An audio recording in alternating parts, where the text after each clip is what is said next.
Hello everyone. Simon Jacobson's my name. I welcome you all to an ongoing journey, which for me has been, it's been going on since the beginning of time, but our leg of the journey has been, I would say it began in 1982, when I began on every Thursday night. First it was Thursday, then we moved it to Wednesday night, a weekly, I call it a journey because I like the word better than class. Journey sounds to me more fitting, more personal, because at the end of the day, that's what life is about. It's a journey we call a spiritual journey. There are those that say that it's not that we're material human beings on a spiritual journey. Actually, we're spiritual beings on a material journey, which really is the theme and discussion of tonight's class or journey, I should say. And that is, why do we need spirituality? So, the interesting thing about life is this, that we learn everything that we know about life on the job. There's no training. You're born into this world, and if you have hopefully healthy parents and healthy education, so you get some type of direction, guidance, role modeling, and so on. But the real life experiences, dealing with pain, and dealing with the real challenges in life, no one's trained for that. It's when you experience it for the first time is when you learn what to do. Some of us cope well, some of us cope less. So obviously there's a lot to do with what we saw around us, how our parents and our adult models and adults around us, how they dealt with challenges. How we love, for example. Until you don't fall in love the first time, until you don't have your own personal relationship, you can read all the books in the world, and you can study it and even observe others, it's still not the same thing. Like the expression in Hebrew, there's an expression, Ein Chacham Kabbalah Nisayon. There's no one as wise, not no one as wise, there's no wisdom unless the person who has experience. And experience is something you simply cannot gain until you experience it. Like they say, experience is what happens to you when you don't want something to happen to you. That's what experience is. Or another way they put it is when a man with experience meets a man with money. So the man with the experience ends up with the money, and the man with the money ends up with the experience. Has that happened to you? At least once. It happens to everybody. That's how it is. That's life. Because experience is that mysterious thing that... so what exactly do we learn from experience that we don't learn from books? It's intangible. It's really hard to quantify. It's hard to describe because it's just something about going through it that does something to us that simply nothing else can replace. When they talk about pain, for example, and the difficulties of life, there's an expression, and I'm not trying to just throw out all my cliches tonight, and there's an expression that says the only way out is through. In other words, you cannot avoid certain situations in life. The only way to experience them is to experience them. And there's no magic tricks and there's no shortcuts. So what we learn about life really, as I said, is on the fly. It's on the job. And for good or for bad, that's how life works. Now, as I said, that doesn't mean we come completely unprepared. If we have healthy role modeling, and good education, and especially good parents at a young age, that shapes a lot of how we're going to love and how we will deal with challenges and difficulties and so on. But the biggest question, of course, is who are we? What makes us tick? And that, as I said, we learn on the job. We learn it, we barely learn it, but we learn something. When you see yourself challenged, you suddenly realize what you're made of. Like, I think it was Eleanor Roosevelt that said about women, that you don't know that a woman's like a tea bag. You don't know how strong she is until you put her into hot water. The truth is, you could put every person into that category. In Hebrew, there's an expression that if you really want to see the personality of a human being, you should see it bekisei, bekaisei, bekoisei. That's in Hebrew. It's a play of the same words. Bekisei means how they deal with money. Bekaisei means how they are when they're angry. And bekoisei is how they are when they drink.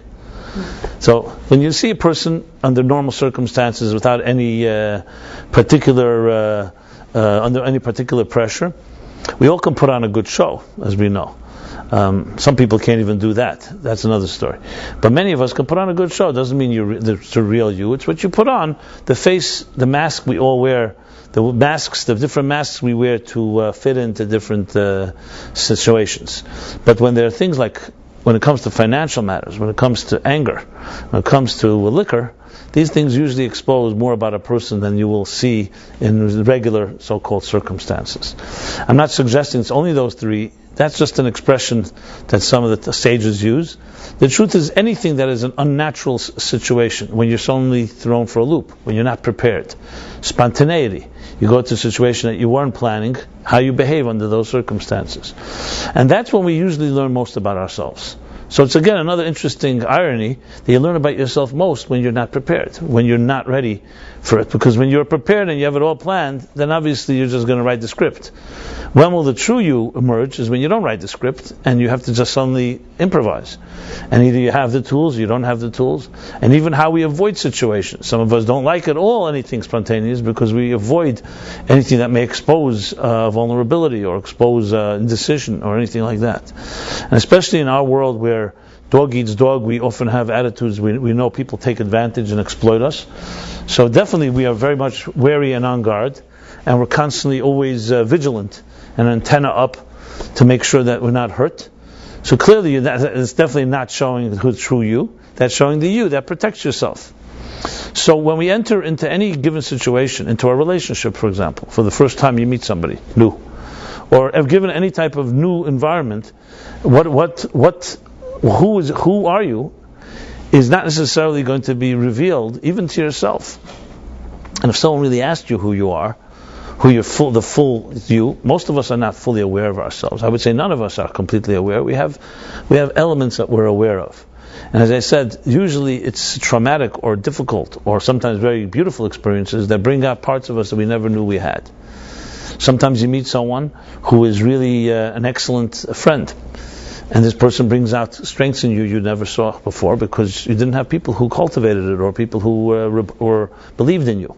When a person believes in you, often things come out that will not come out when everybody's judging you or mistrusting you and so on, distrusting you and so on. So the understanding ourselves is not a simple matter because, as I said, we come into this world in a way, very many ways, unprepared. Or seemingly unprepared. Obviously, I shall discuss that that's not the case at all.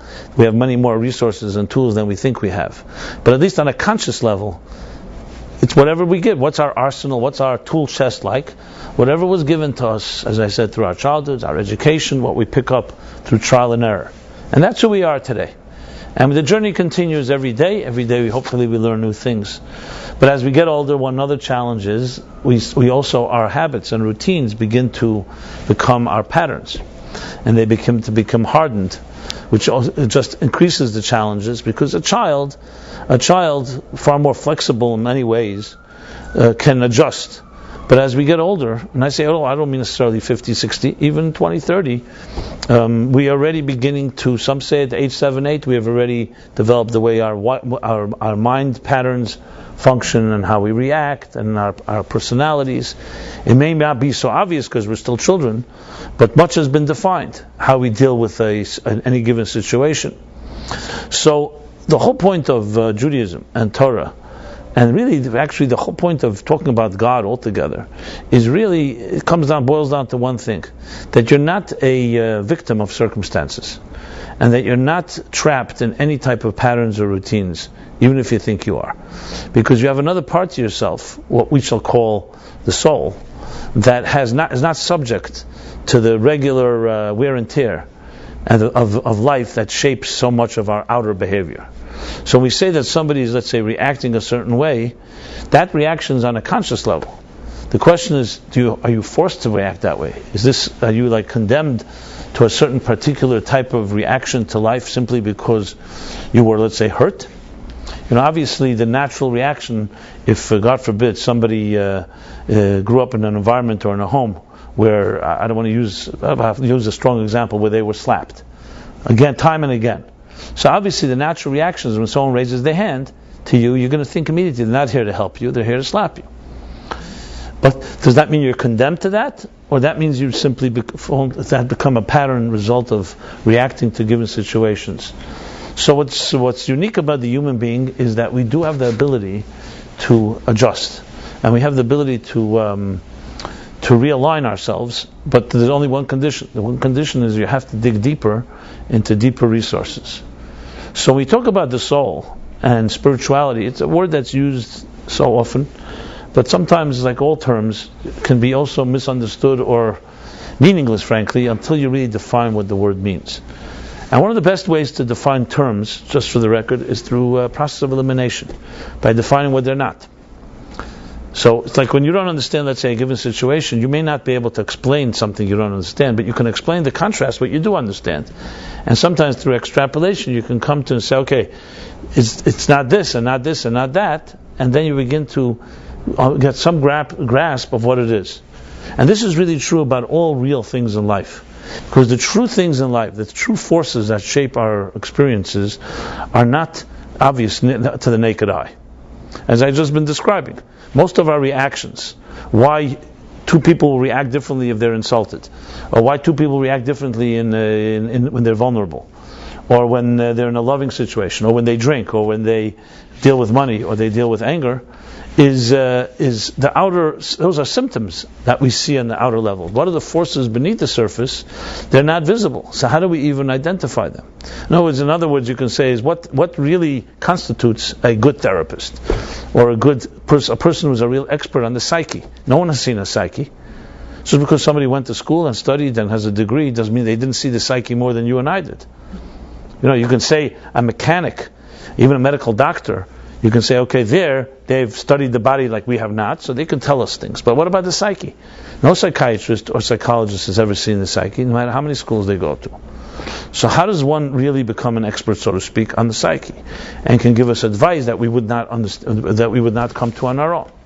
So one example given for this, I've used this example very often, which is also an example, interestingly, can also be used in a completely different school of thought, but which has, as often the case when you dig deep, different sciences have very many similar concepts. The same similar ideas when it comes to anything that we call the quantum mechanics, subatomic world. So nobody's ever seen an atom. We talk about atoms all the time, and I say atoms, not atoms, atom with a T. And we talk about subatomic particles. And so technology today would not be possible were it not for the manipulation of things on a subatomic level. The same thing we talk about the genes and the DNA of a human being. These are all invisible elements. Nobody's ever seen them. Certain things you can see, but there are certain forces that are simply beyond the scope of any instrument. And yet, we have come to understand those worlds to the point that we can manipulate those forces to create computers, cellular technology, as in cell phones and so on. And the question is, if nobody has ever seen that inner world, how are we able to do things with it? So the answer, which really is one that emerged in the 20th century when quantum mechanics was developing, and you can apply the same thing to psychology. There are even there are books like The Quantum Mind, The Quantum Brain, that talk a lot about the unconscious. But above all, as I'll soon explain, this is all the 20th century in modern science. In Judaism, in Torah, in Kabbalah, in mysticism, it's discussed in texts that go back over 1,000 years. So what is the thing? One of the approaches to this is called extrapolation. You cannot observe something directly, so you have to observe it indirectly. Like I said, through a process of elimination. So I'll use an example. I use this example often. I don't know if I saw it somewhere or I just came up with it. I don't even remember at this point. But think of an imaginary wall shrouded in darkness. Okay, and you can't touch this wall. You can't approach it, and you can't shine any light on it. That's just the hypothetical we're dealing with. Is there any way for you to figure out what this wall looks like? What shape it's in? What does it have? Is it a straight wall? Is it a flat wall? Is it a jagged wall, etc.? So, if you can't shine a light on it, it means you can't see it. You can't go over to it and touch it. So, would there be any way for you to be able to measure this wall? And the wall is just an example. It could be anything. And the answer is yes. You just need a little innovation. What you need is ask for a rubber ball. So you can't approach the wall, you can't see it, but you can bounce a ball off of it. And as you throw the ball and it bounces back to you, so if it bounces straight, then you know that part of the wall must be straight. If it bounces to the right, you know that part of the wall must be jagged to the left. If it bounces to the left, and you keep bouncing it enough times, you'll never see the wall directly, but indirectly you'll be able to map out a picture Won't be perfect, but it can be close to perfect if you bounce the ball enough times in enough areas. This is exactly how scientists, they talk about the what do they call it? The Hadron Collider in Europe that they're building. Super speed and superheating of subatomic particles are able to.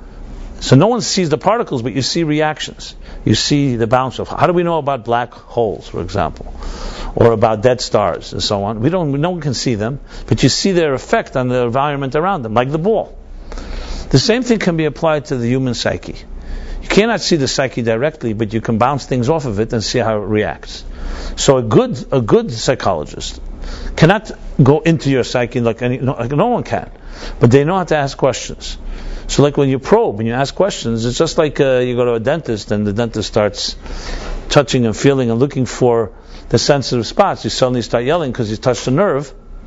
He or she has touched a nerve. The same thing is psychologically. Have a conversation with someone, and I've done this many times, so I could just give you a scenario that happens often, happens with everyone, happens with myself as well. Someone starts touching, talking, they suddenly talk about something, and the other person says, no, that's not the problem, let's not go there. You right away know that that's exactly where you should be going. So wherever there's a discomfort means that there's something going on. So you cannot see the psyche, but you can definitely see its reaction by bouncing the ball through conversation. So someone who's skilled and sensitive, because it's not about an assault on the psyche. You don't want to overwhelm anybody or hurt anybody or just expose somebody just to expose them. A sensitive counselor or a sensitive mentor or a sensitive friend will ask the right questions and can begin to get a sense of a person's psyche and unconscious, even though it cannot be seen. So the challenge then is not so much to expose how do we see what we're like. It's really, as I said before, that's why experience is so critical, because experience tells us. Why are you reacting to a certain situation? That must tell us that you have something inside of you that reacts a certain way. So it's through the symptoms that it's like through bouncing the ball that we can get a sense of what is making us tick. So really the essential question when you say, I can use any word, semantics is not, words are just semantics. It comes down to what makes us tick. That is what I would define as the soul. But to take it a step further, it goes even deeper than that.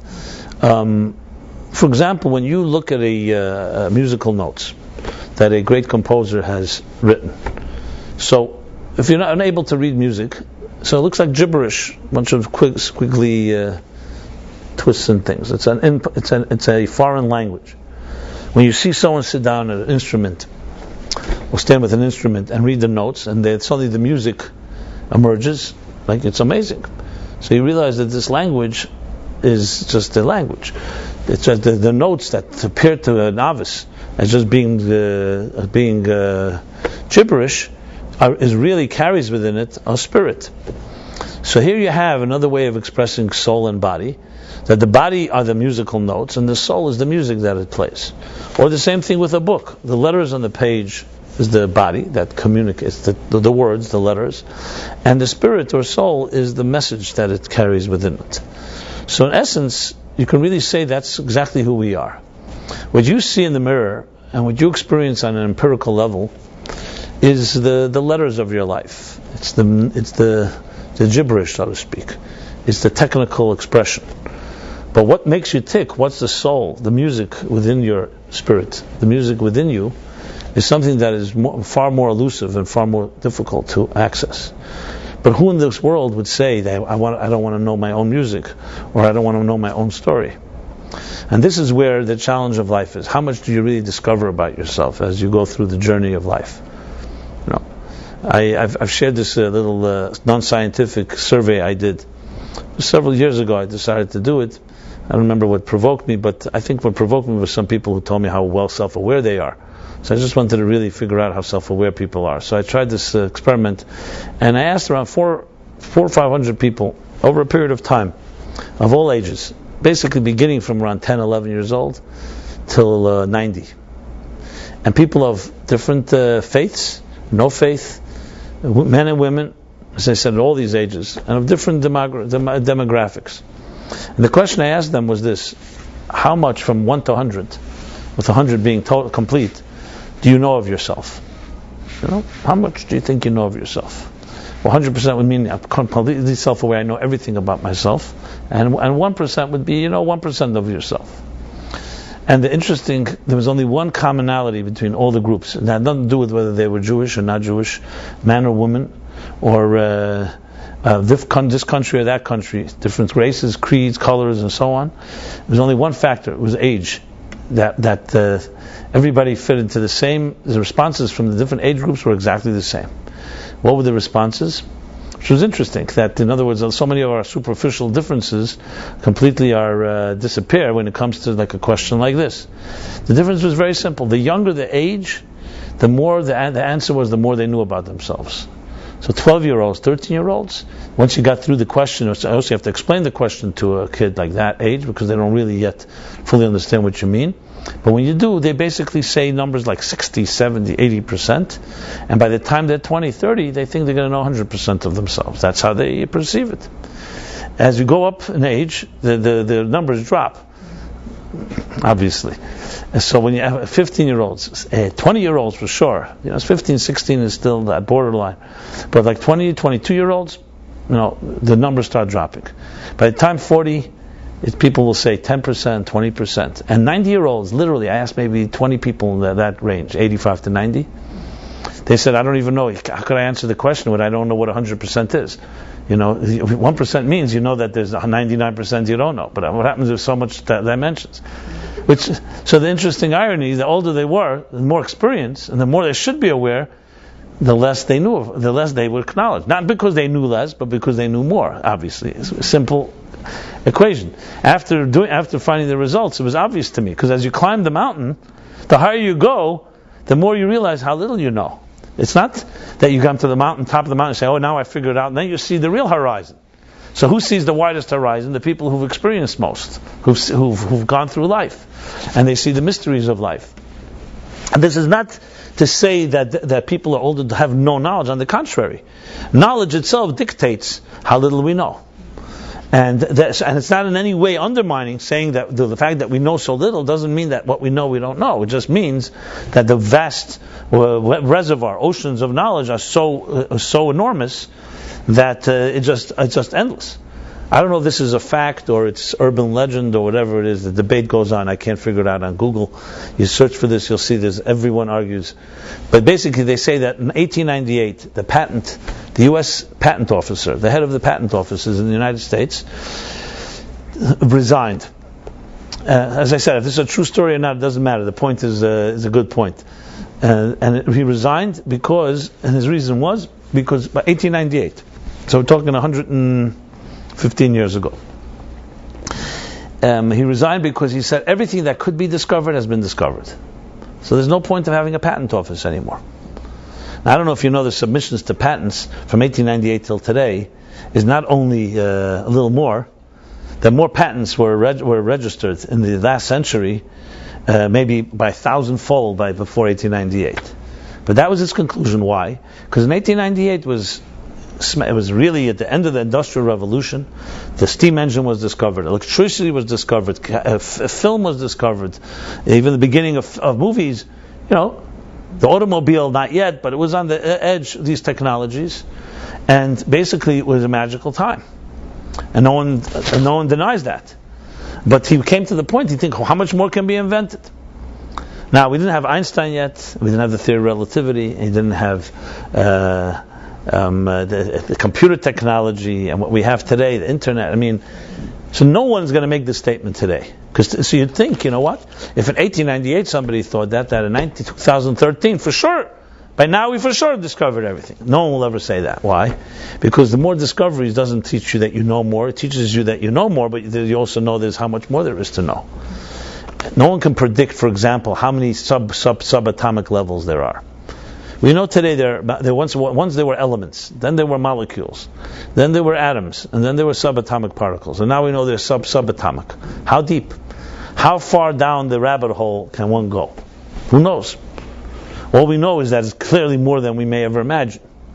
And the same is true with ourselves. So to apply this to ourselves, because in Jewish thought, you see, science, like quantum mechanics that I'm referring to, and psychology go hand in hand. It's the depth of what existence entails. As a matter of fact, in Jewish mysticism, there's a concept, beautiful concept, very eloquent, poetic concept. It's called microcosm, macrocosm, like a hologram. Everything is everything. What that means is that we are a microcosm of all of existence. There's an expression, Elam Katan Zeldam, a human being is a small universe. And the universe is a large organism. Now, before the modern science, you'd think this was a nice, poetic statement. This is actually factual today. You ask any scientist, they will tell you, when it comes to DNA or subatomic particles, that the same atoms everywhere are the same way.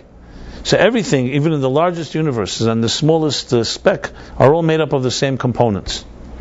And no one understands why, but it just demonstrates an unbelievable unity, which for science really means that everything began in one source. Because how could it all be that way? That means there weren't parallel tracks, they all began in one thing. So it's so obvious that human beings are all going to be similar because we began with common ancestry. So all this leads me to this. Why am I saying all of this? Because this thing we call the soul, the thing we call spirit, is really the core essence of who we really are. But we know so little about it. What we know is only the outer symptoms, how we react and how we live our daily lives. Now, add to the equation the fact that most of us are consumed on a daily basis with survival. That's our lives. We are consumed with survival. What is survival? Survival means making ends meet. Our jobs, paying our bills, trying to acquire something that we want. We have the basic needs. Everyone is aware. Nobody needs to be reminded that we are physical human beings with basic human needs. Needs like food, shelter, the air we breathe. Those are very physical needs. Clothing. And then there are more ethereal needs. We'll call them things like acceptance, respect, love, intimacy, companionship. We all have many dimensions of those needs. Some of these needs are real needs, some of them are perceived needs. This part of our lives, almost everybody is aware of, because that's what we pursue on a daily basis. If you were to make a list of what it is that you feel you need, just look at what you're involved in and what you pursue. Then there's the whole other dimension, which I'm submitting here, is far more vital than the first half that I just described of needs. And these we shall call the transcendental department, the transcendental needs of a human being. These all fit into one category. Anything that is not part of the monotonous routine. We are not satisfied with just routines. We need, some people call it escape, some people call it nourishment. You can call it whatever you like, but it fits into the category that it's not just surviving. In other words, even if you can make ends meet, pay your bills and have a roof over your head, will that satisfy a human being? The answer is no. Now, we satisfy the transcendent dimension in us through different ways.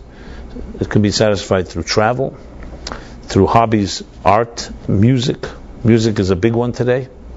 Music is a perfect example where people want to unplug, disconnect or something, or just get out of relieve themselves of the monotony. They plug themselves into music, you put on a headset, and you swim in other waters. Travel, vacation, and obviously romance, love, sexuality, and of course spirituality, religion, faith. These all satisfy what we'll call the transcendent needs. They're far more sublime, not as tangible, like food and drink and shelter, and they're, as I just said, even more important than the material ones. Obviously, without food, a person can't not live. But without purpose, or without deeper meaning, or deeper soulfulness, we are like zombies. So we do all kinds of things to stimulate that part of ourselves. Unfortunately, or sadly, this also takes on shape. Sometimes we do things that are not healthy for ourselves. Anything to get a high.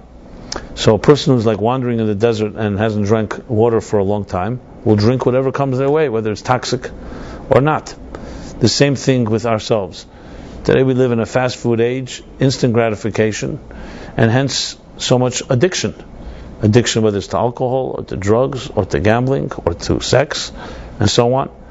Why? Because addictions are usually a sign. Addiction, as I point out often, mediocre people have mediocre addictions. Passionate people have passionate addictions, and far harder to break, because there's a deep need inside, what I'm calling the spirit, for nourishment. And if it doesn't get it in a healthy way, it's going to find it unhealthy. Whatever comes its way. And unfortunately, the unhealthy is far easier to find and far less responsible. The healthy form of nourishment on that level requires commitment, requires a price to be paid. So if you can get away, or think you can get away by not paying a price, it's far easier. You can just drop a pill, or do something, just press a button, and satisfy so-called, or at least allows you for a moment to relieve your, whatever it is that you're trying to free yourself of. Obviously, many of us will gravitate to what they call the short, long road. In the Talmud, there's a story of a man traveling on a journey, on a road, and he comes to a crossroads, and he asks one of the children there, he says, so what's the way to the city, Jerusalem? And the little child, who's a smart child, said, well, this is the short, long way, and this is the long, short way. So, what would you choose if you were told there's two options? Short, long sounds shorter than long, short. I don't know, whatever. So he decided to take the short, long road. Okay, starts moving, and he sees the city right up ahead.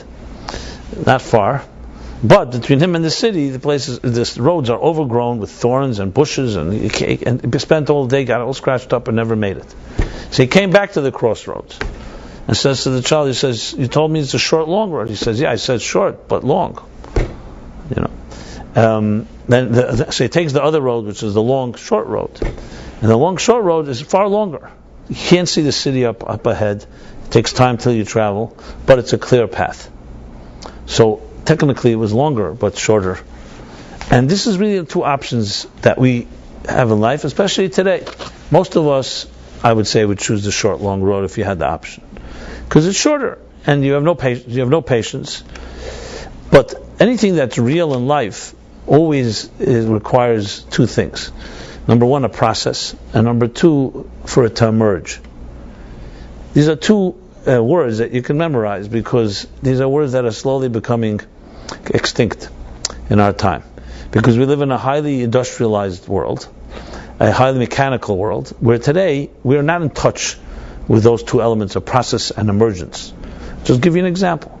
In New York City, you can go any 24/7 and you get yourself any food or fruit, in season or no season. We don't even know what seasons are. We don't live on farms. We don't even know how farms are dependent on the rains and the seasons. You can get anything you want, you press a button, which creates a certain desensitization to the natural elements. So yes, it's a gift in a way. We live in this comfortable life where everything is at your fingertips, but I get out of touch with the process. When people in the agricultural age, agrarian societies, they lived on a farm. They were in touch with their sustenance was dependent on a process. You planted seeds. There's no way that seed can grow quickly, no matter how many what do you call it? Tranquilizers, not the word I want to use.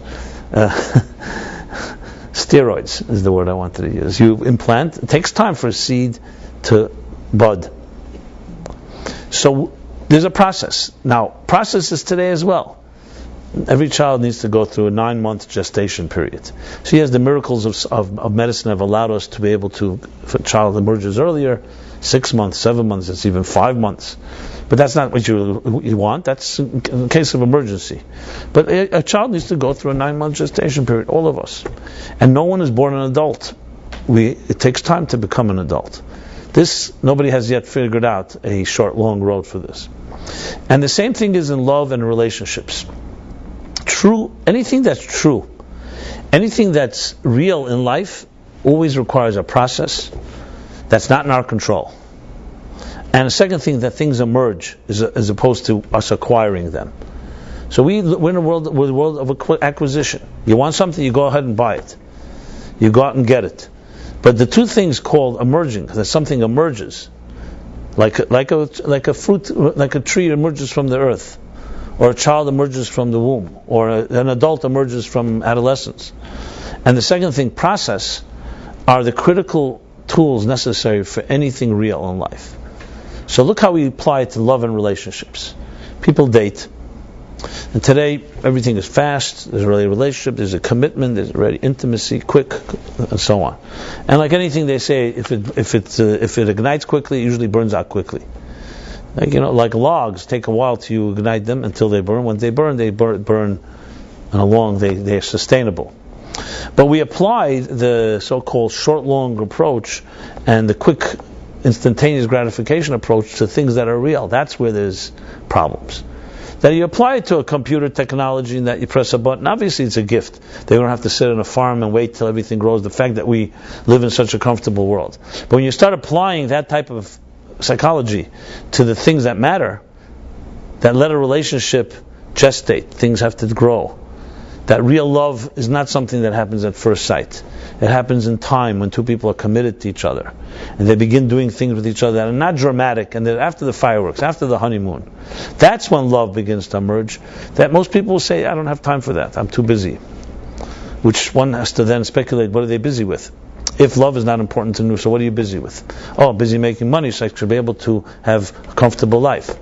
Which gets into the whole discussion where our priorities are. So one thing is for sure, it's a screwed up age. That we can all agree. The question is, how do you get out of the mess? So the search for spirituality and the need for it is today more than ever. It's really understanding what makes us tick and dedicating your life to that.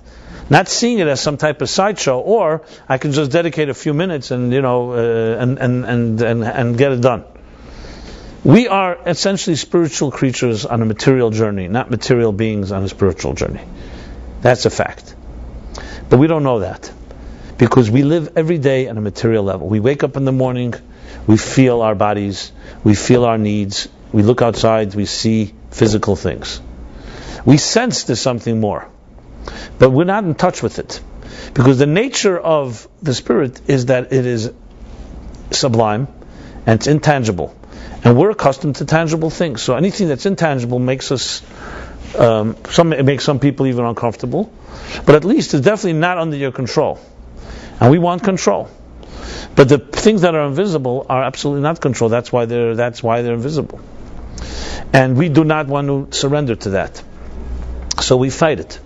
And we create our own reality built on our terms, which is the terms of control, acquisition, I want it now. The idea of process, respect for a process, respect for emerging things is something, like I said, it's a rare commodity today. It's getting rarer and rarer.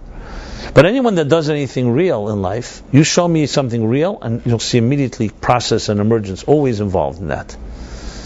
But you need to commit to that.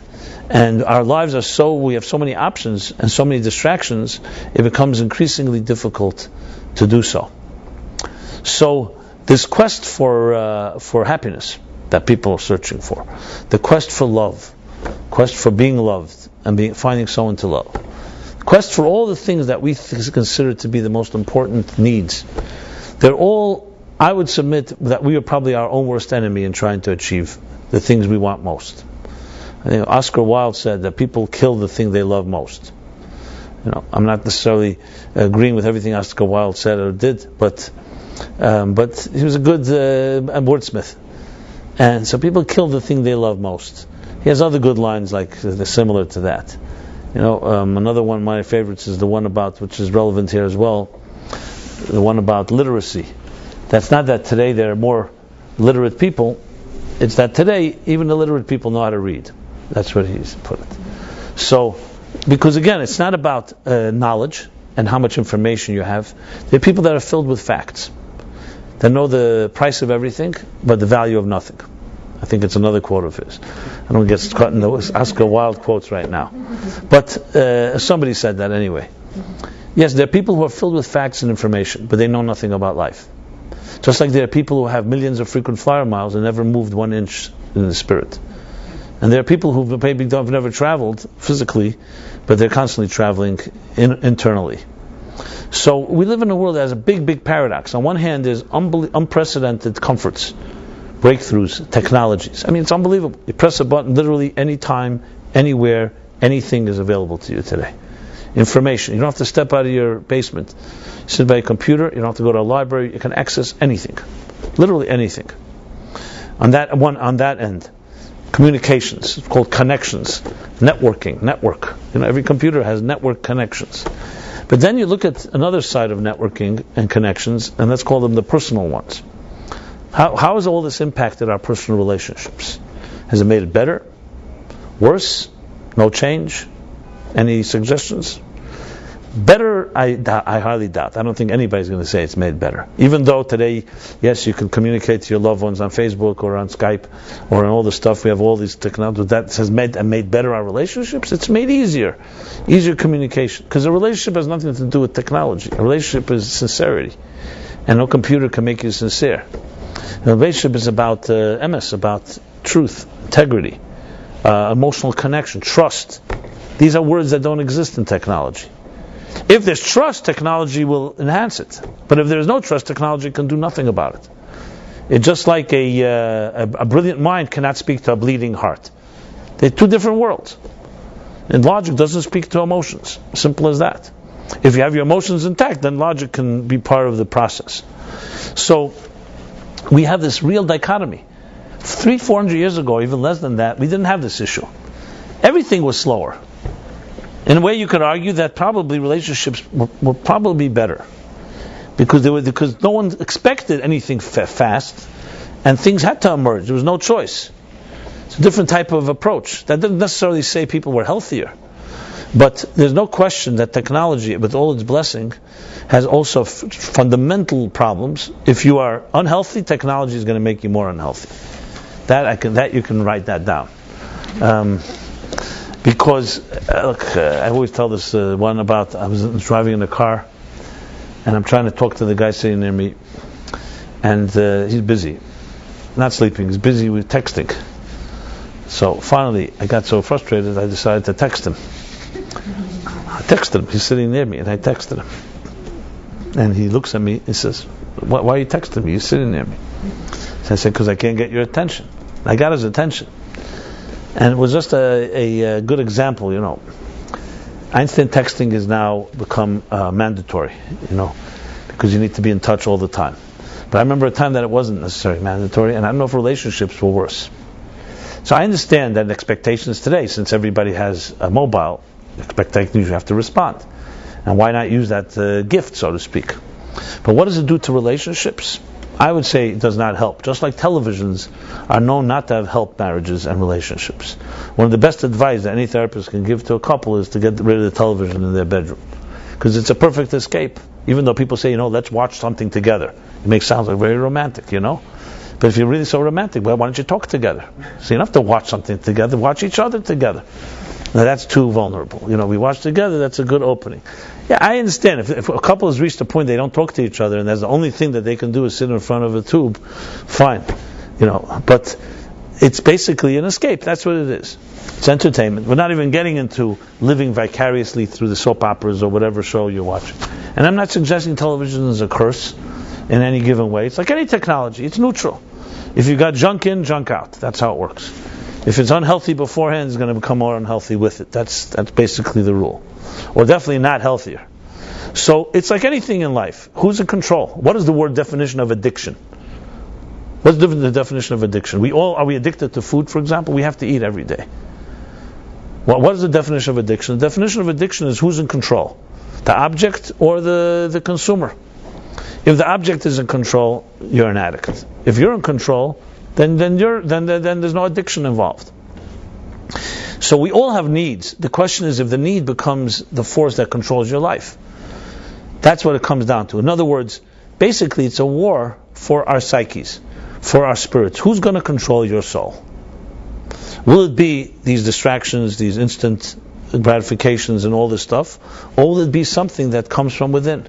Some type of voice or some type of calling. That may be the best word, the calling that defines what you do, and then you wake up in the morning.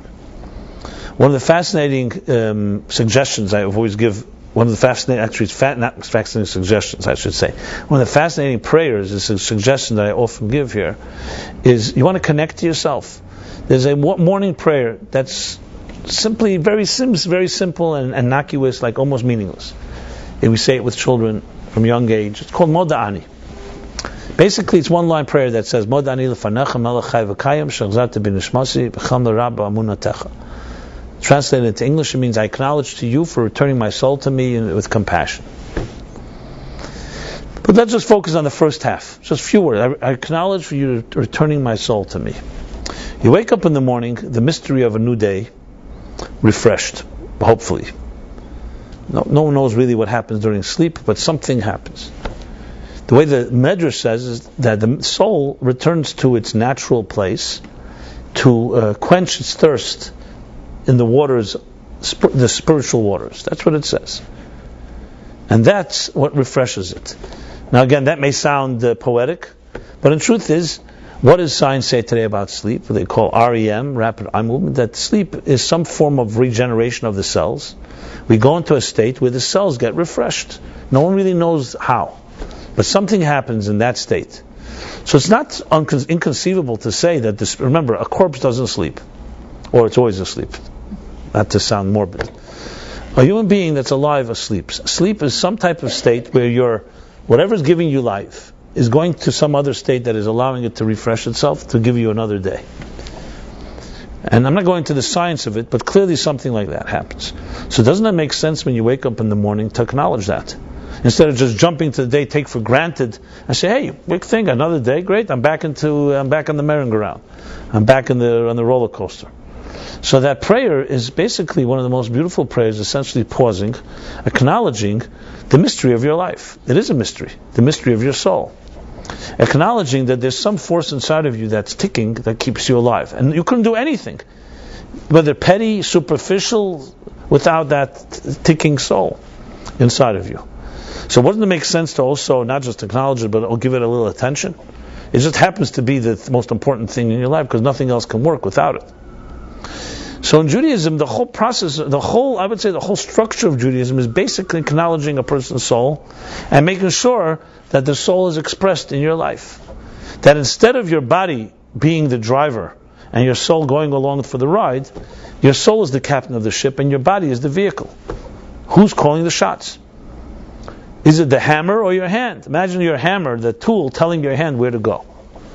That would be the physical needs of a human being, telling your soul where to go. When you were blessed with a soul, that should be telling your body where to go. But that requires a complete reversal of the way we think. We don't think like that. We think, what do I need? What does my body need now? What is my physical longing, craving? And that's what drives us. And then we follow whatever that need is, that's where we follow. For good or for bad. When the truth is, the way a person can reach true happiness is by reversing the process and figuring out what is that inner calling of mine. What does my soul have to say about any given situation? Even if you didn't always follow its guideline, but imagine every choice you made, you were able to at least say, this is what my body is saying. When I say body, I mean physical and everything that's on the survival level. And this is what my soul is saying. Let them at least have a debate.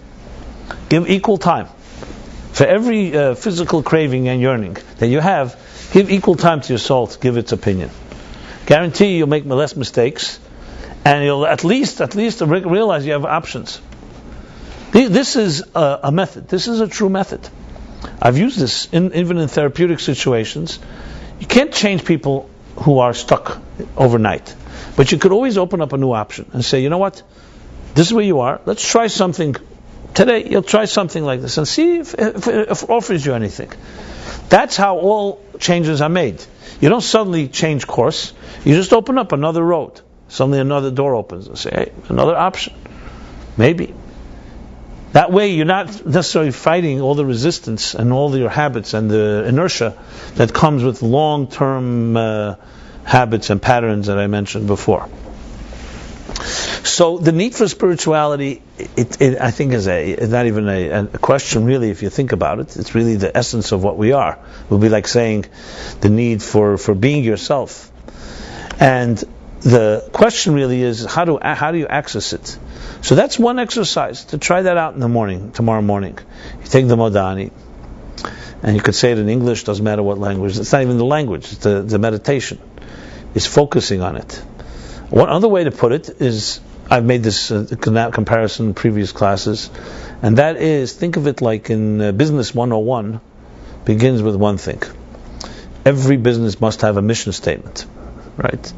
There's no such thing as a business or entity without a mission, or else why is it being done? And it's the mission that is meant to keep everybody honest and on track, make sure you don't wander off and resources aren't wasted and so on. Now, even businesses with excellent mission statements and good staff always need somebody who's at the helm. It's making sure a new project, is it aligned? And it's not so simple when you're dealing with different people. Because people have different opinions and different viewpoints and so on and so forth. I was just reading that I guess it was Avis Rent-A-Car or someone like that. Someone came in with some campaign to distribute a million balloons at carnivals and events for children and so on during the summer. It was like a marketing and advertising campaign.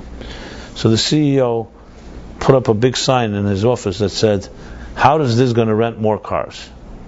And they couldn't answer the question, because the idea was a good idea. You get exposure for Avis. Will we get more car rentals if you do it advertised by children? Children, remember, don't drive. So good, their parents may see it. In other words, even when the good idea is, you always need to figure out, does this directly benefit?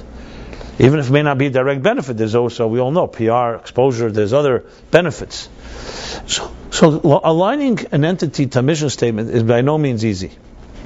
And many businesses fail because of that. Even a one-man show, you can also wander off from your own mission. Now, if someone asks you this question, how about your personal life? What's your personal mission statement? Now, if no business can function without a mission statement, I ask you the question, how could a human being function without a mission statement? So most people will answer to this question, my mission? To be happy, to make a lot of money, to bring up a healthy family. These are the common answers, the three most popular answers I've heard. But that's the equivalent of a business saying, our mission is to make money, to have happy employees. Is that a mission? Every company is supposed to be making money. A mission has to be unique to that company. Google's mission is to organize all the information in the world and make it accessible. Microsoft, I don't know if it's today, but the mission used to be a computer in every home and in every office, which compelled them to create software to make a computer indispensable. So missions are very simple. Some of these missions cost millions of dollars to develop, but they're focused, and every iota of Google's activities are under that mission. And when there's something that doesn't fit the mission, they'll drop it, no matter how big they are and how broad and how many people are working there. So a mission cannot be, someone answers your question, someone will come to you and say, I'd like an investment for a few $1,000s or a few $100,000, whatever it is. And you ask them, what's your mission? And you start saying, well, my mission is a long story. It'll take a few years for me to share with you, or a few months, or I have several options, or I don't have a mission, and when I'll retire, I'll develop one. How are you going to react? Throw them out of your office if you're nice. When it comes to a personal mission, that's what people say. It's a long thing. If you ask me my mission, if you have a few months, I'll share it with you.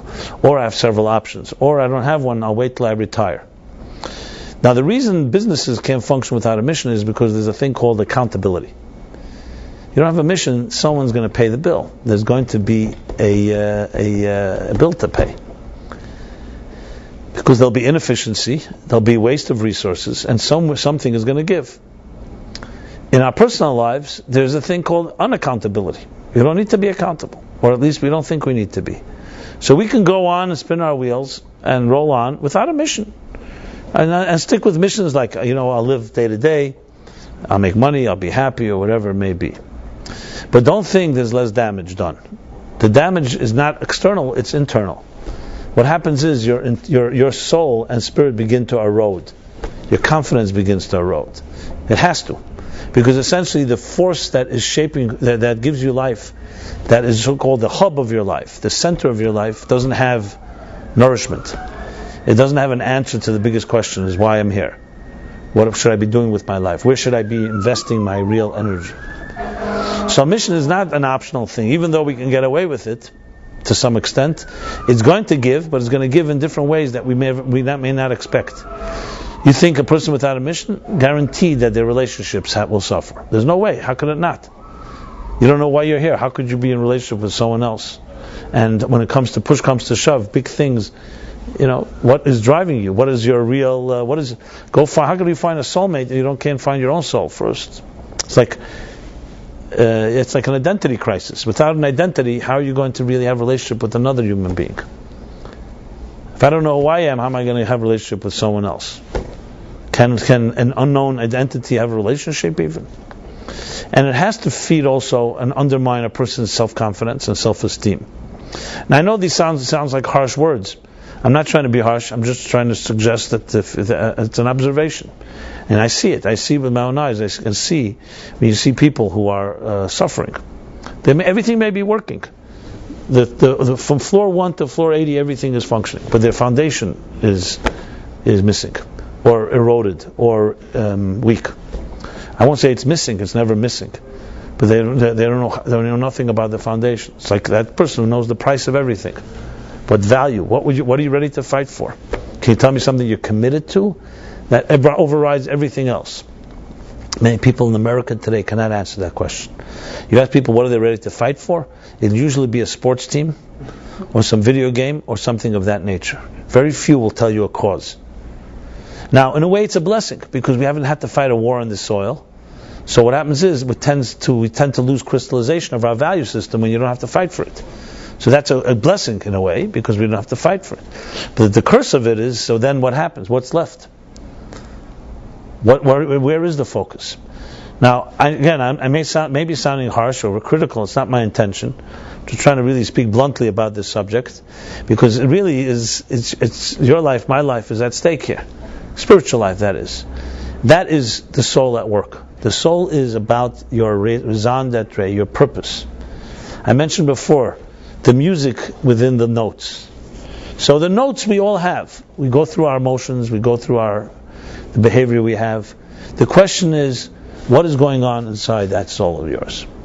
Now, the interesting thing is that the mystical teachings, they teach you that just like the body has parts, and just like an X-ray or a CAT scan will give you an imagery of what your inner skeleton looks like, so we can get actually images of the inner workings of our physical bodies, that so is true with the soul.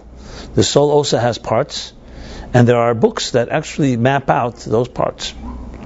So your soul or my soul, we have parts in it.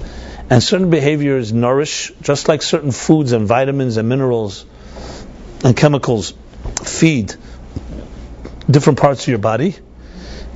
Other stuff poisons or toxifies those parts of the body. The same thing is with the soul. There are behaviors and actions that feed the soul, and there are actions that hurt the soul. Imagine we went through an education that taught us that taught us what your soul looks like, through extrapolation, as I said before, but also taught you, here are the things that will nourish your spirit, and here are the things that will hurt your spirit. If we were taught this as children, what would our lives be like today? But we're not taught. So what happens is we grow up, and by default we, as I said before, experience usually trial and error, and without much direction. Because it's the blind leading the blind. Not our parents, not our educators have very much of a snapshot of the soul either. Just look at their own lives. So what happens when you don't have the snapshot? Who's in control? Whatever craving, whatever whets your desire, whatever lust, seductive force, distraction, stimulates your senses, that's what's going to get your attention. That's how it is. Because there's no other navigator. There's no other force, there's no compass, and there's no other calling that is dictating what we should be doing. Now, after all this so-called, I guess again, harsher talk, the key thing to remember is that it's not all hope is lost. The key thing is to have that awareness and know that you do have this voice inside of you all the time. And this brings me to a statement in the Talmud that says something very powerful.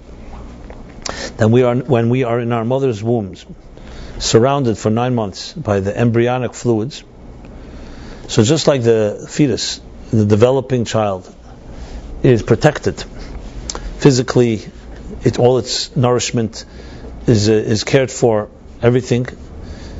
Fetuses do not get sick usually. The mother's enzymes and everything protect it. Obviously, there are all exceptions, just like in any given situation, but a healthy child for 9 months does not have to eat its own food, does not have to drink anything, doesn't have to breathe, and survives. So the Talmud says the same is true with its spiritual and psychological development. Just like its physiology is protected and grown for 9 months, the spirit is being fed with all the information. I could say, using a modern world, all necessary information is being downloaded into our souls during those 9 months. That will arm us, arm our unconscious, I should add, that when we emerge from our mother's wombs and we begin to grow and develop as children into adults, we have embedded in our psyche, in our souls, all the information and all the answers to any challenge we may have. Think about that. That's a pretty powerful statement. That means even though we may not be aware of it, even though we may be distracted and all that, we have inside of us everything we need. That doesn't mean we shouldn't be studying and we shouldn't be learning, because when you study, what happens is you actually access those unconscious ideas and make them conscious. It's called resonance. For example, it's been demonstrated today that newborns and even children inside their in the mother's wombs react to music. Did you know this? They've played music and they've seen movement of a child inside its mother's womb. Now, it's not a surprise that a child hears the music, because, it's only the barrier is only the belly. The surprise is that a child reacts to the music. How does it know what music sounds like? So language is also a mystery. That at age 2-3 years old, most children learn to speak. It's a pretty big miracle, if you think about it. Suddenly obviously they're mimicking their parents, etc. But suddenly they learn speech. Look, and here we are, these full-blown adults jabbering away with all kinds of talk radio and talk. We don't stop talking. The fact, but there at least you can say, fine, there's something inside the child, and there are different linguistic scientists that try to analyze the reasons why. But clearly there's something inside us that is conducive to speech, and then when we're with our parents and other adults, we learn to express it.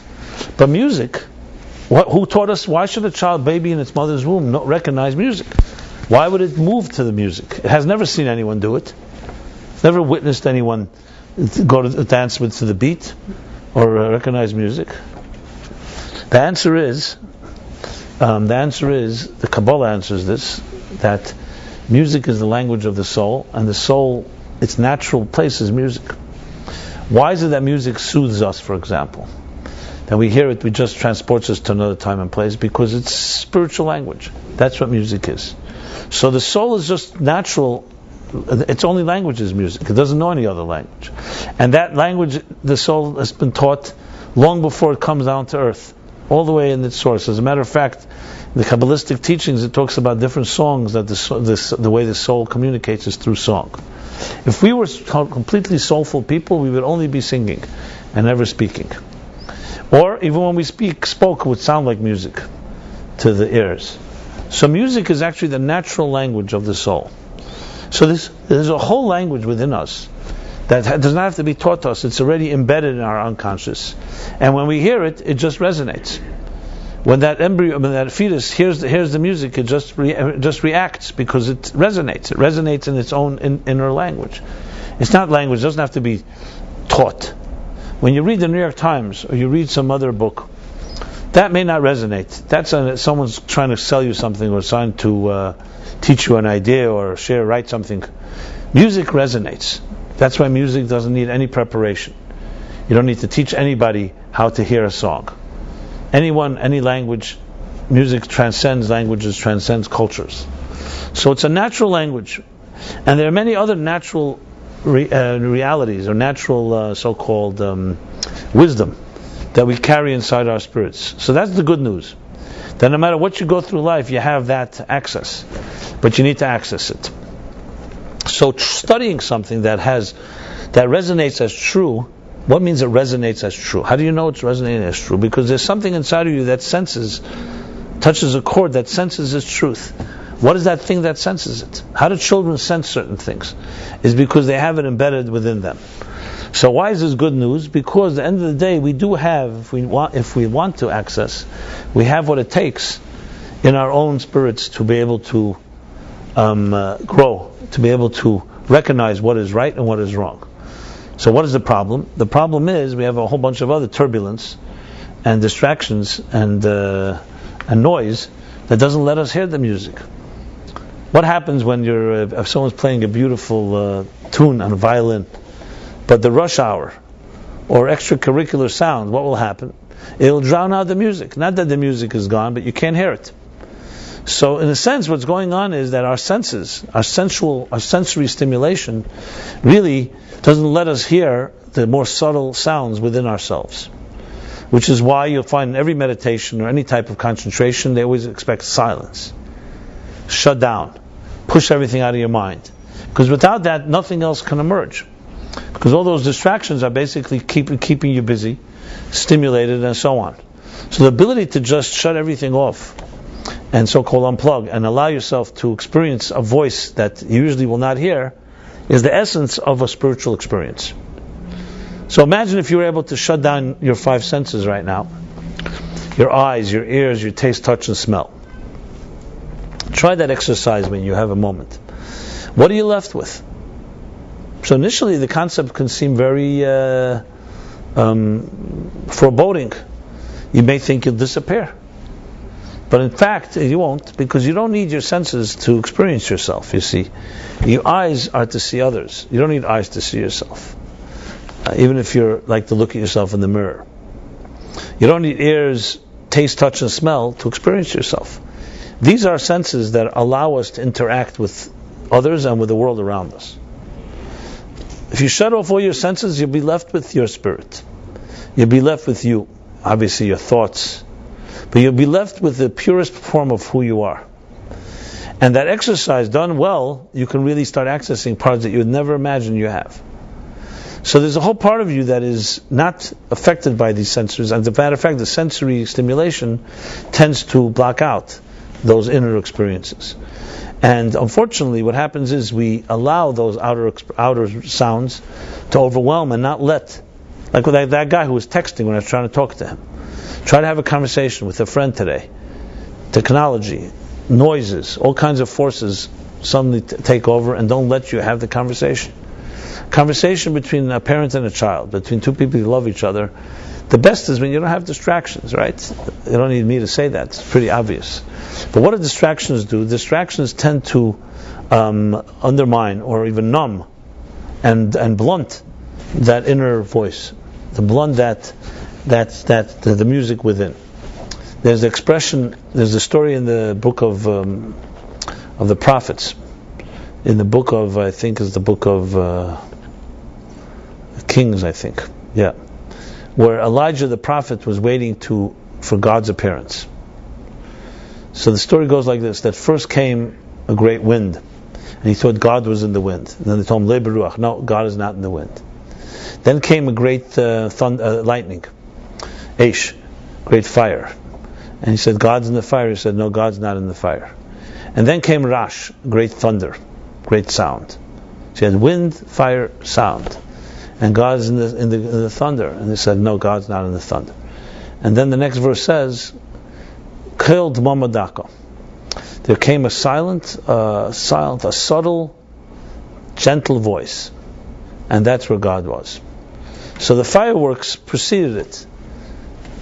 The wind, the fire, the thunder, the lightning, the fire, the thunder. But the essential truth is very gentle and very quiet. This is the truth of all our lives. We would all love to be able to just kick off our shoes and go to that inner place.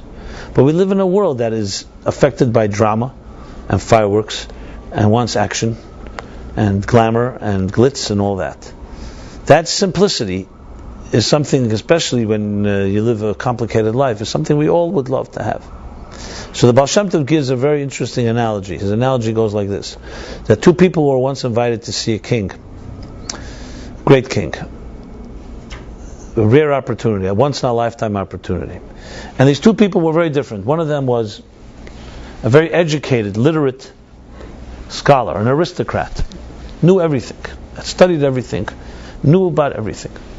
And the second was an illiterate peasant, simple peasant, uneducated. So first comes the wise intellectual,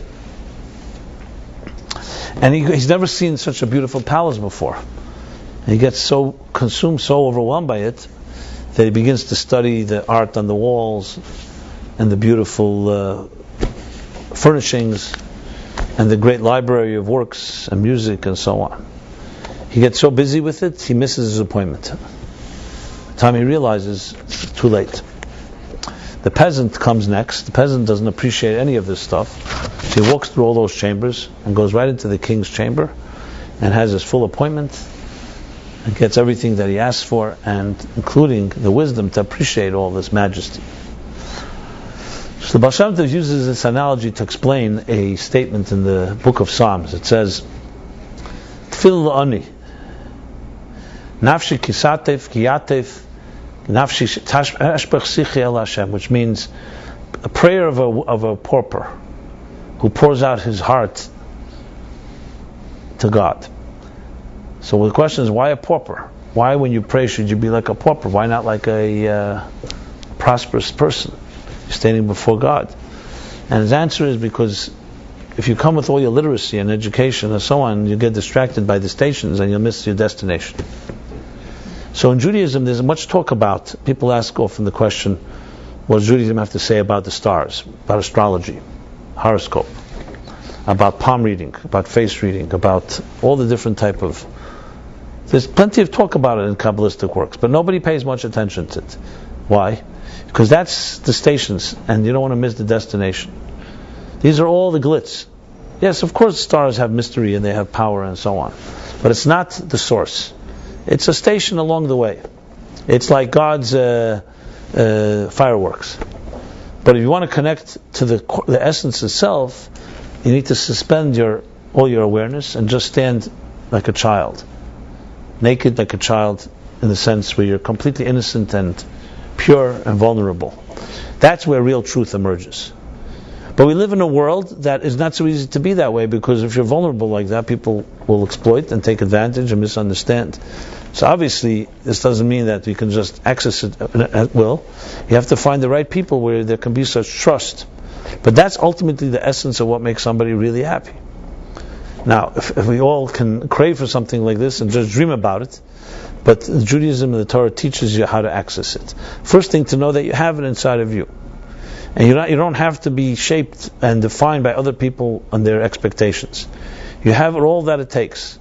But the interesting thing with the divine picture is that doesn't mean we don't have the fireworks and the fire and the thunder and the wind. But those are only sideshows. They're not the core experience. So the core experience is the pure essence of any real interaction. That's what it comes down to. I don't know if any of you remember 2001, the film. It's one of those films that became very popular. No one really understands the film, to be very honest. It's very abstract. But everybody relates to the end, that when they're trying to find the source of it all, what do they find? A newborn child. Because when we see a newborn child or we see a young child, there's something about a child that is extremely appealing. Well, you know what it is? It's the pure us. That's what attracts us. Anything that's more pure than we are, or is a pure version of ourselves, has some appeal. It's like finding your beginning. Scientists are looking for the Big Bang. They're looking for how it all began. Well, we all began when we were little children. That's where we began. And those experiences have a way of resonating with us. But then we become these sophisticated adults, and we're busy with all these distractions, and we never really have an appointment with the King himself. That's what the Baal Shem Tov is teaching. How do you reconnect to you? How do you find yourself? And it's often in simple things, very simple. Kol D'mama Daka. Yom Kippur is that type of day. Silent. Kol D'mama Daka means the silent, gentle, delicate, subtle voice, you can say. Subtlety. Now, how many people appreciate subtlety today? Subtlety is not appreciated. People appreciate aggression, strength, power. Subtlety is again one of those rare commodities. But you show me something in life that's real that doesn't have subtlety to it. Anything that's real is only about subtlety. When you nurture a child, is there aggression there? When you nurture each other, when we nurture each other, love. It's all subtlety. It's things that are not that tangible. It's really almost like where the senses meet beyond the senses. Some call that sensuality. It's a very thin line between sensuality and spirituality. It's in a way, the way the mystics would put it, it's where heaven meets earth. It's like, there's an expression in Kabbalistic language, it touches and doesn't touch. You ever see a ballet dancer, or any good dancer, or ice skating? There's the subtlety is that it's like touching, barely touching. That always creates some type of magic. When it's too manifest, too tangible, too aggressive, it misses the point. It's almost like it touches but barely touches. You all know the image of Michelangelo when he has Adam in the Garden of Eden. So Adam and God's fingers are almost touching like that. Almost. They don't touch it. Almost.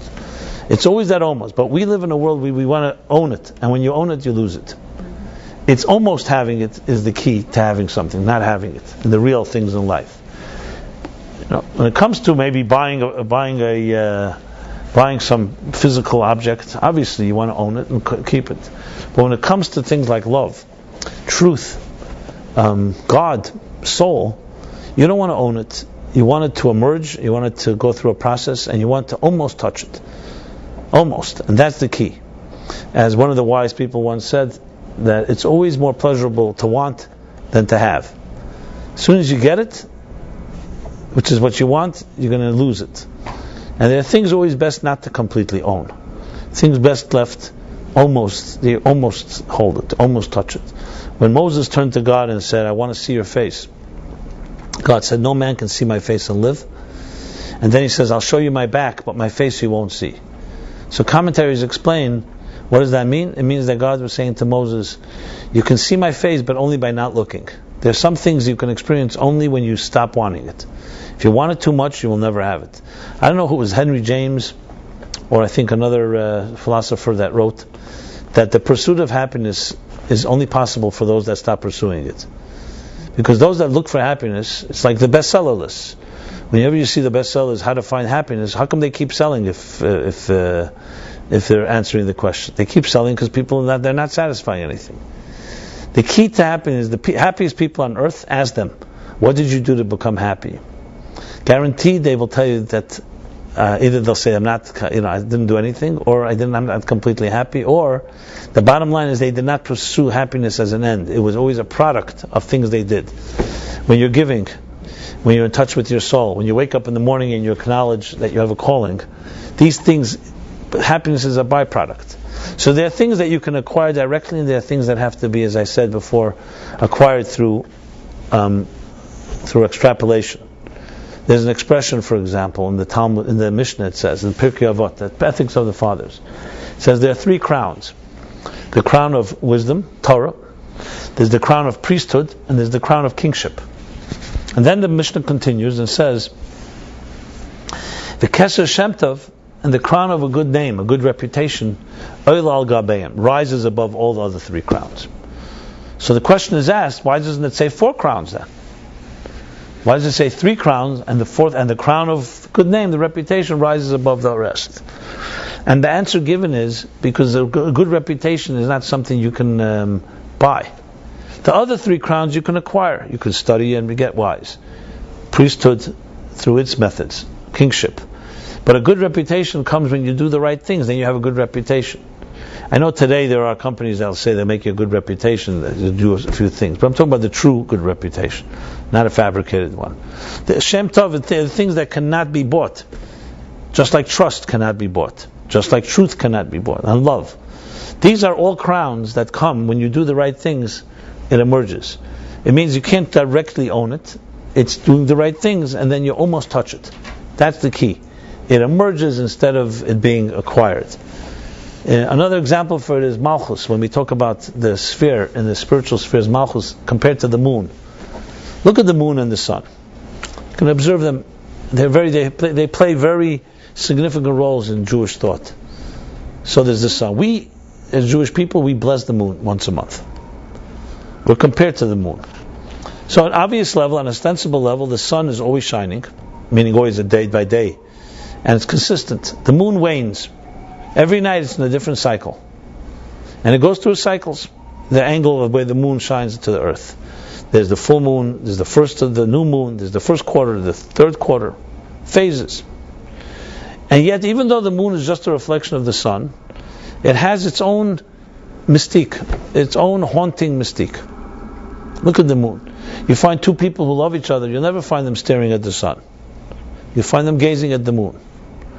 The moon has its own mystique. Even though you could say the moon is just a mirror image of the sun, it's not a mirror image. It doesn't look like the same light. It has its own pale, certain look. And it has its own power. Besides the power that affects the tides and other forces that the moon affect us, but emotionally. So the mystics explain that the moon represents the paradox that I'm describing here. It represents the soul at its purest. It recognizes it has no light of its own. That's the expression in the Zohar. Les lo megar moklum. I have nothing of my own. And when you have nothing of your own, you become a channel for everything. When you have too much on your own, like that wise guy that went into the palace, he ended up having nothing. He ended up busy in the chambers. He missed the appointment. When you free yourself of that, of ego, and say, I have nothing of my own, then you become a reflection for everything. You can absorb. When you're a full cup, there's no room to be filled. So you're as full as you can be. So Malchus, or the moon, represents the concept of suspending yourself and recognizing there's something greater than you are, and then you acquire something that is far more than the original source. It's the mystique of anything that is passed on. For example, the Talmud says, a teacher said, he was asked, where did he learn his knowledge from? He says, I learned much from my teachers, even more from my colleagues, but above all, b'talmidei yeshem ukulam. From my students, I learned most. Now, how could the teacher who's wiser than the students, or her students, learn more from students than from teachers? Teachers know more than he did. The colleagues know at least as much as he. How could you receive from the person who knows less than you? This is the power of the moon. It's the paradox that when you go out of your comfort zone, there's a dimension that's added that you can never get any other way. So it's receiving from the teacher, that's obvious, you're acquiring knowledge. But when you have to express it to students, the students, because you have to explain it to another paradigm, it forces you to dig deeper and forces you to understand and appreciate the idea better than you would hear it from any teacher. It's that type of mystique. It's the mystique of something that is not completely in your control. Studying, you could study. You study as much as you're able. You read, you learn, and so on. From your students, you get something that's far more than which is just pure facts or knowledge or information. You get a deeper appreciation of something. It's always when you're ready to step back, that's when something emerges that's greater than you are. So in a way, you can say the soul, as opposed to the body, functions in different terms. The body, the more it gets, the more it has. The soul, the less it gets, the more it has. The soul does not need to acquire, does not need to occupy. Like two of us physically cannot sit in the same seat. Each of you right now sitting in your own chairs. You want to give someone your seat, you have to stand up. Because bodies occupy time and space, and they don't leave room for another. You give someone some of your food or money, you have less. How about souls? Two people who love each other can be 1,000,000 miles apart and not even sitting near each other, and they're like in one place. Because it transcends time and place. A soul is not defined by my time and by me occupying, this is my territory. That's not language of the soul. Soul does not speak the language of territorial language or ownership or mine, yours. It transcends time and space and transcends physical differences.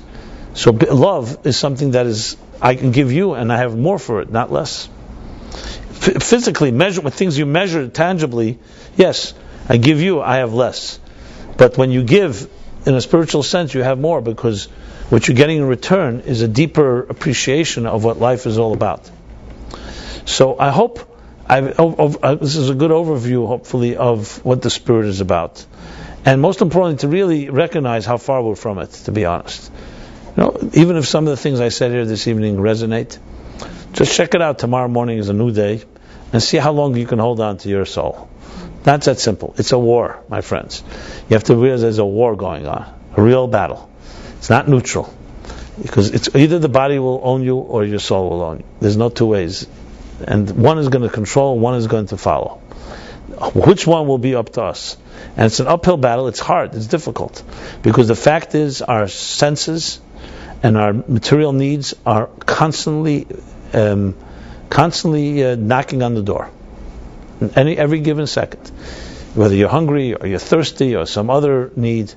And then we have our habits and routines, the things we're addicted to, and basically there's almost no room for your soul to have any voice. So my suggestion is to begin at least in the morning. Take a minute or two. The rest of the day will probably be owned by your body, so you might as well give your soul 2 minutes. But don't think that means nothing. You know why? Because you give your soul 2 minutes, it begins to give you back in return, and you'll want more. Because at the end of the day, it's really lethargy and laziness that allows the body to dominate. Because it's the easy approach, as I said, the short, long road. Why work hard? Why do I have to work hard when I can do it easily? So really, that of course always has an advantage. That's one of the reasons why most of us don't wake up until, God forbid, there's some loss, some pain, some trauma. Why is it? Why do we need to have the cracks to wake us up? Because the comfort zone is so powerful and so easy. Why should we? Things are going well. Why should I do anything about it? As smart as you may be, it's not that easy, because there's a constant the tug of life, the tug of war of life is always beckoning, and it's not easy just to be spiritually aware. Our minds may tell us otherwise, but when it comes down to it, emotional decisions are made emotionally, and they're made by whatever need is right now knocking at your door or demanding attention and so on. But it doesn't have to be that way. So it's like signposts. Finding the right people to be around that are more soulful, waking up in the morning and recognizing, acknowledging your soul, recognizing that you have a calling that's unique to you and you alone. Only you can live up to your mission. Before going to sleep, another suggestion, instead of falling asleep with a television on or a newspaper on your nose, is to fall asleep, go to sleep with a reading, a prayer, a spiritual reading, a poem, something that is not the message that you've been inundated with throughout the day. So when you enter into your sleep and when you wake up, and they're both bookended by this type of so-called more sublime attitude, guaranteed your sleep will be more peaceful too. Because you'll enter in peace and you'll wake up in peace. Then the question is what happens throughout the day. That already is a matter of how much you remind yourself. The more the soul is like a child. A child doesn't need gifts, doesn't need video games, doesn't need trips. Above all, a child needs attention. Just a validation. Just recognize I'm there. I will tell you that if every child got that, everything else would be resolved. What we do is we replace it. It's much easier. The best babysitter for children is a television, is a video game, is a video period, because it keeps them busy. They get hypnotized and they don't hear from them. Which also means you're killing something inside of them, because if you don't hear from children, it's usually not a great sign. But that's what it is. Like someone told me very, very sad terms. They said, I come home and I hear my children are all quiet. They're either dead or they're watching something. It's only two options. Because if not, they'd be running around making a mess and so on. So we have that option. Are we killing our spirits, or are we keeping them awake and alive? This is the choice we all have. And God should bless us all that we should be cognizant and have the wherewithal and the courage to hold on to it, because it's not easy. And above all, not easy besides for the reasons I said before, also because we are social animals, and we live in a world where there are other people, and we want to fit in. We don't want to be different, and those forces also put pressure on us. So, my friends, hopefully we can go away and try to begin a new leg of our journey, as I began the class journey, a journey of our souls, and recognizing that we are indeed souls traveling on a material journey, not bodies on a spiritual journey. And with that, hopefully everybody can take this message tonight and tomorrow into the week. Empower yourself, and start saying this Moda'ani every morning, and I guarantee you'll have very good results. Money back guarantee.